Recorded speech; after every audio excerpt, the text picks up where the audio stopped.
नमस्कार दोस्तों, आप सभी का स्वागत है मेरे YouTube चैनल टैक्स एक्सपर्ट।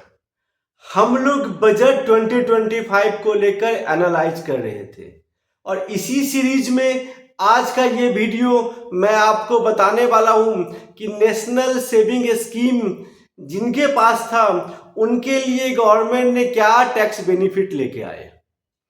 देखिए क्या होता है, एनएसएस क्या है? नेशनल सेविंग स्कीम, एक गवर्नमेंट बैक्ड सेविंग स्कीम थी। ये 1992 अप्रैल 1992 से पहले बहुत फेमस हुआ करती थी। क्या था, गवर्नमेंट चाहती थी जो स्मॉल सेविंग को इंकरेजमेंट मिले, इसलिए गवर्नमेंट ने एनएसएस को अप्लाई किया था, नेशनल सेविंग स्कीम को इंट्रोड्यूस किया गया था।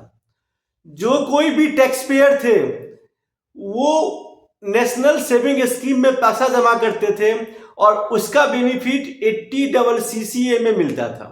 जो भी पैसा आपने जमा दिया वो आप उसका टैक्स बेनिफिट आपको 80CCA में मिलता था। इस प्रोविजन का एक सनसेट था।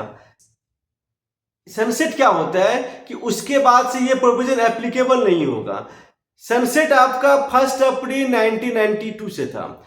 1 अप्रैल 1992 के बाद 80CCA का एग्जाम्पशन को विड्रॉ कर दिया गया और नेशनल सेविंग स्कीम डिसकंटिन्यू हो गई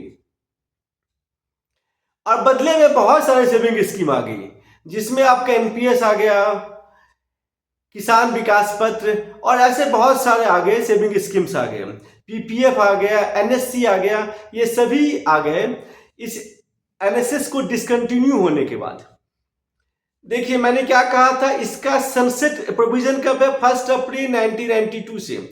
तो जो कोई भी पैसा जमा किया था 1 अप्रैल 1992 से पहले, तो आपने जो पैसा जमा किया उसका बेनिफिट आपको सेक्शन 80CCA में मिल गया।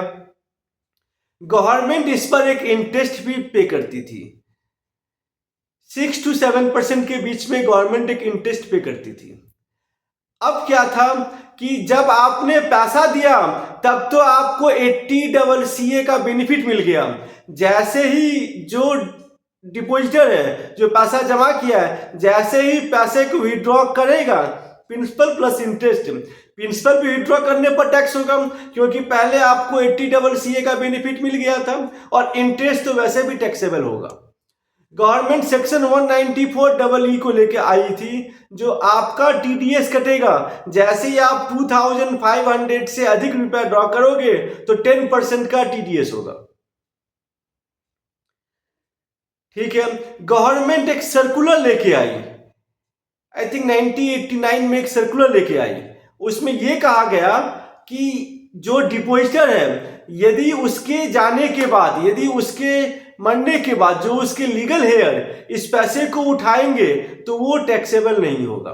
मतलब जो डिपॉजिटर है वो ड्यूरिंग हिज लाइफ टाइम नहीं उठाएगा, क्योंकि जैसे ही उठाएगा वो टैक्सेबल हो जाएगा। तो डिपॉजिटर पैसे को छोड़ देगा अपने बच्चों के लिए कि उनके बच्चे जब उसको उठाएंगे तो वो टैक्स फ्री होगा, वो आपका एग्जेम्प्ट होगा। मिनिस्ट्री ऑफ इकोनॉमिक अफेयर्स ने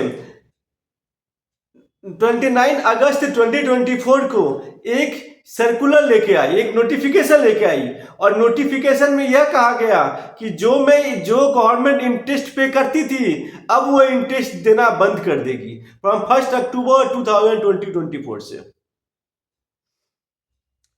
तो वैसे भी तो ये सनसेट था, इसमें जो लोग भी पैसा जमा किए थे वो 1989, 1990, 1992 से पहले वाले किए थे, 1991, तो बहुत पुराना पैसा था, लोगों का पैसा पड़ा हुआ था, गवर्नमेंट उसके ऊपर इंटरेस्ट दे रही थी। 29 अगस्त के बाद से, 29 अगस्त को नोटिफिकेशन आया कि 1 अक्टूबर 2024 के बाद से अब आपको इंटरेस्ट नहीं मिलेगा। इस मैटर को फिनेंस मिनिस्ट्री के पास में प्रेजेंटेशन दिया गया न्यूमेरियस चार्टर अकाउंटेंट के थ्रू कि ये जो पैसा पड़ा हुआ है अब आप इसको अलाउ कीजिए ताकि हम इसको विड्रॉ कर सके। तो गवर्नमेंट इस बार बजट 2025 में एक अमेंडमेंट लेके आई। अमेंडमेंट क्या लेके आई कि पहले क्या था कि पैसा आपके बच्चे उठाएंगे तभी एग्जाम्प्ट होगा। गवर्नमेंट अब ये अमेंडमेंट लेके आई कि जो डिपॉजिटर है वो भी पैसा उठाएंगे तो एग्जाम्प्ट होगा, प्रिंसिपल भी एग्जाम्प्ट होगा, इंटरेस्ट भी एग्जाम्प्ट होगा। तो मेरे भाइयों और बहनों, जो भी सीनियर सिटीजन मेरा इस वीडियो को देख रहे हैं, जिनके पास नेशनल सेविंग स्कीम है, आप लोग जाइए और पैसा उठाइए और टैक्स फ्री पैसा एंजॉय कीजिए। अपने बच्चों के लिए क्यों छोड़ना? उस पैसे को उठा के आप शेयर मार्केट में लगाइए, किसी और जगह लगाइए। वैसे भी तो गवर्नमेंट इंटरेस्ट देना बंद कर दी। अब क्या हुआ, बजट 2025 के इस प्रोविजन के आने के बाद से जो टीडीएस का था सेक्शन 194EE, ये अब रिलीवेंट नहीं रहा, क्योंकि एग्जाम्प्ट हो गया तो टीडीएस कहां से कटेगा?